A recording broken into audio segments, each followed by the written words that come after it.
So the start of the season was really awkward. You make a big trade and then you're 6-4 out of the gate. You feel a little silly. It helps, actually it doesn't help, but I guess it eases my mind a little bit knowing that Kemba Walker was just flat out bad, so it was maybe him just having a slow start to the season more so than there being like a problem with the makeup of the team, I guess. But even then, I want to help Kemba out a little bit more because I'm thinking about it. If he's not shooting the ball, then he's really not helping us that much, which means he has to be one of our top options as a scorer. So we're going to have Jason Tatum number 1, Kemba Walker number 2, Marvin Bagley number 3. Hopefully this is what works out because we're already 6-4 right now. My ego is a little bruised because the big trade didn't make us 10-0 out of the gate. So if we're even still keeping up with the mediocrity, then I'm going to pull a James Dolan and just fire everyone. I'm not going to do that, but maybe I would. I don't know. So Kemba, I just want you to shoot the ball, man. Even though in the footage you missed the shot at the baseline here, I want you to take these kind of shots because I'm confident they're going to go in. Now, one other thing we're doing is Aaron Gordon's shot tendency is getting dropped a decent amount. I think for a while it was at like 70-something. It's in the 60s now because I just think it would be best for our team. I've always envisioned him as the lower usage kind of guy, and now that we have another scorer in Kemba Walker, it just makes more sense for Gordon to basically be our version of Draymond Green, which I've said before. Bagley is hopefully going to make a big jump offensively. We're not giving him all the reins to the team because we're just kind of trying to balance it all out here. But, hopefully it works out. Now, if we check the simulation, 13-7. Okay, everyone's not fired. Everyone celebrate. I think that was a 7-3 stretch, and if my math doesn't suck, which I dropped out so it might suck, that would mean like you could end up going like 21-9 if you just kept on going 7-3. Kemba's point total has not taken off, but when we look at just some of the games he's had, it's been better besides those 2 random games where he was the worst player in the league, 9 points each. I'm going to bump up his minutes a little bit more. His shot attempts are good, but they're not great. He is still having some games where he's not shooting the ball that much. But this game against the Knicks, 25 points, 5 rebounds, 5 assists. That's about all I can ask for of Mr. Kemba Walker. Shout out to Derrick Rose, he's still on the Knicks.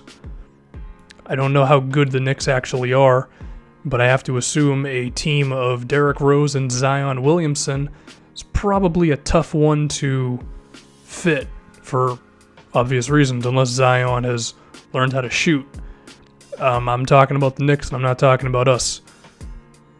Kemba, he's pretty good.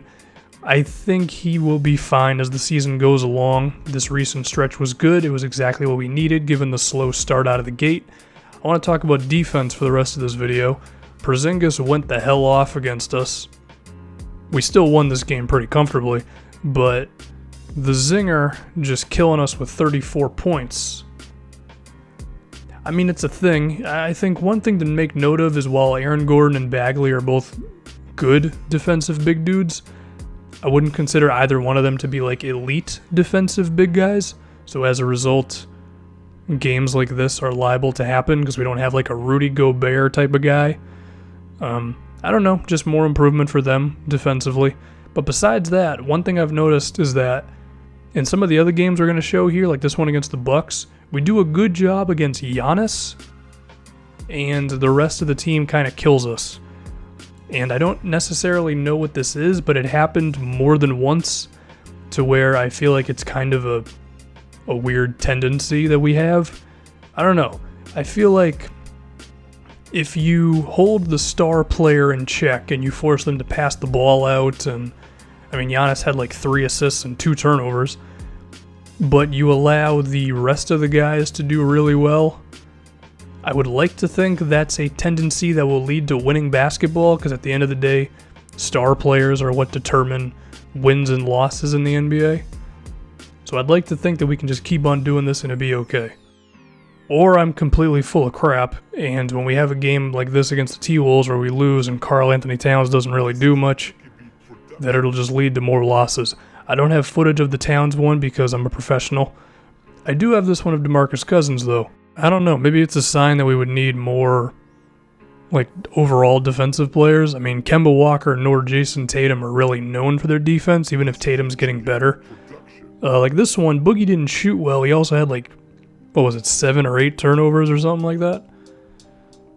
But we still lost to the Pelicans because Anthony Davis went bonkers, and I think like a bunch of other dudes did as well. I don't know. It's an interesting thing that we might have to pay attention to with our defense. Perhaps acquiring some sort of elite defensive player at the deadline. Maybe something like that could be a thing we explore later on. I don't really know. But regardless, we went, 6-4 to open it up, and then we went 7-3. I mean, 7-3, that's pretty good. You know, if you extend that out to 30 games or so, then you're one of the better teams in the NBA. So that's a good thing. Having Tatum be the top shooter is probably the way to do it. You know, Kemba's shooting more. Bagley, I think he's averaging like 15 points and 11 rebounds. So that's a quality second season for him going on right now. We're looking better. We don't have to hit the panic button just yet.